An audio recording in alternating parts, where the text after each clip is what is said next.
Brazil দলে পরিবর্তন, বাদ পড়েছেন দুই তারকা, তাদের বদলি খেলোয়াড় কারা? দর্শক, ব্রাজিল কি পারবে উরুগুয়ের বিপক্ষে জয় ছিনিয়ে আনতে?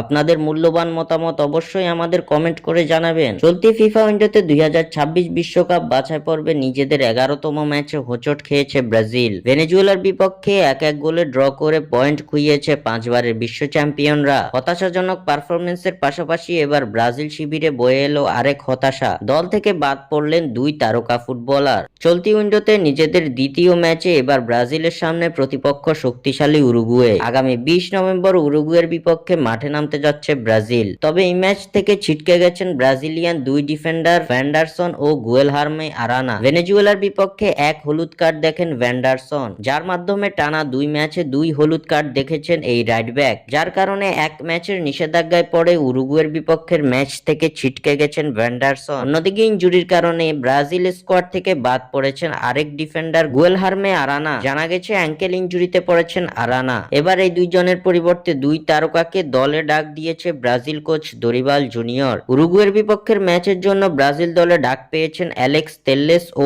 ডোডো। বোতাফোগোতে খেলা তেল্লেস ও ফিওরেন্তিনাতে খেলা ডোডোকে দলে অন্তর্ভুক্ত করেছে ব্রাজিল কোচ। উরুগুয়ের বিপক্ষের ম্যাচে ব্রাজিল দলে দেখা যাবে এই দুই তারকা ডিফেন্ডারকে। স্বাক্ষর থেকে সাদবিন ইসলাম।